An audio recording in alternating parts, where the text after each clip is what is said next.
আমার নবীজি যেই মাত্র দেখলেন কবরে আযাব হয়, আমার নবীজি আমার আল্লাহর কাছে একবার হাত উঠালেন, আয় আল্লাহ তাআলা, আমি তো রাহমাতুল লিল আলামিন নবী, এই কবরে আযাব হয় আমার তো সহ্য হয় না। আয় আল্লাহ রাব্বুল আলামিন, কবরে আযাব কি মাফ করে দেওয়া যায় না? আয় আল্লাহ, মেহেরবানি করে কবরে আযাব তুমি মাফ করে দাও। সাহাবীরা বললেন আমিন। নবী তাকায় দেখতেছেন কবরে আযাব মাফ হয় না। নবীর হাতের দাম আছে না নাই? নবী দোয়া করছে কিন্তু কবর আযাব কি হয় না? মাফ হয় না। আমার নবীজি দ্বিতীয়বার আবার হাতটা উঠায়া আল্লাহর কাছে মোনাজাত করলেন, আয় আল্লাহ রাব্বুল আলামিন, এই কবরের আযাব তুমি মাফ করে দাও। সাহাবায়ে কেরাম রাদিয়াল্লাহু আনহুম আজমাইন বললেন আমিন। এবার নবী তাকায় দেখতেছেন কবরের আযাব মাফ হয় না।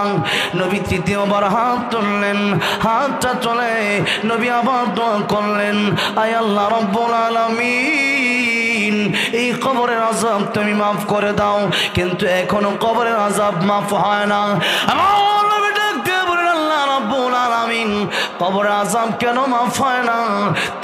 তিনবার আমি রাহমাতুল লিল আলামিন নবী দোয়া করলাম, এরপরেও কেন কবরের আযাব মাফ হয় না? আমার নবী বলেন, বন্ধু আমার, হাবিব আমার, কিয়ামত পর্যন্ত আপনি দোয়া করলেও কবরের আযাব মাফ হবে না। আমার নবী ডেকে বলেন, আয় আল্লাহ রাব্বুল আলামিন, কিয়ামত পর্যন্ত কবরের আযাব আমি দোয়া করলে কেন মাফ হবে না, বিষয়টা আমি কি জানতে পারি? আল্লাহ বললেন, জিবরাইল তুমি বলে দাও। এই হকটা আমি আল্লাহর সাথে সম্পর্ক না, তার কবর আযাব হয় এই জন্য কারণ তার মাকে সে কষ্ট দিয়েছে, তার মা যতক্ষণ পর্যন্ত তার মাফ না করবে এই কবরের আযাব আমি আল্লাহ মাফ করব না। আমার নবী ডেকে বললেন, ও সাহাবীরা, তার মাকে আমার সামনে আসতে বলো, এই কবরের পাশে আসতে বলো।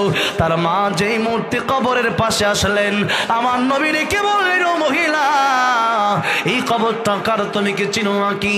মহিলা ডেকে বলল, ইয়া রাসূলুল্লাহ, ইয়া হাবিবাল্লাহ, এই কবরটা আমার সন্তানের কবর।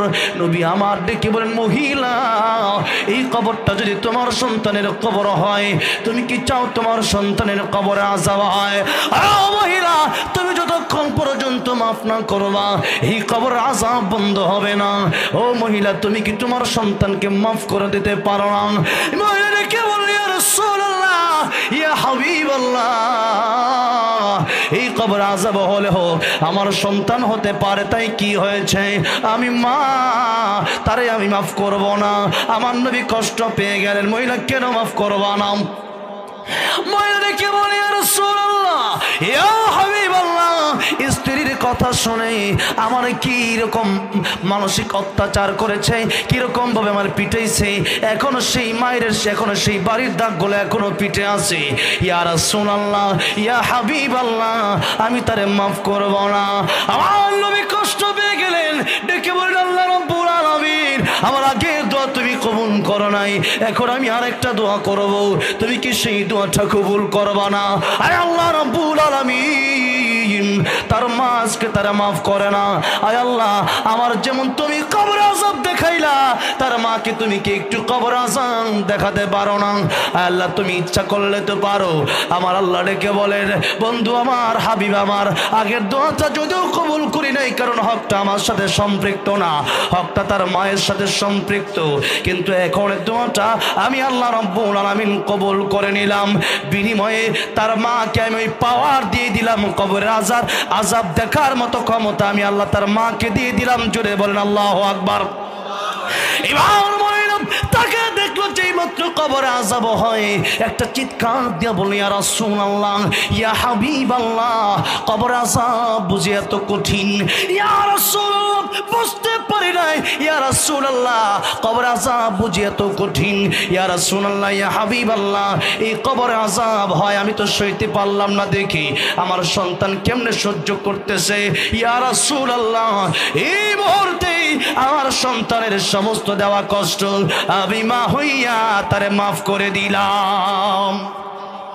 যেই মাত্র মা মাফ করে দিছি, আমি তাকে দেখতেছি যেই মুহূর্তে মা মাফ করলো, এমন সময় নবী তাকে দেখতেছেন সাথে সাথে কবরটা জান্নাতের বাগান হয়ে গেছে।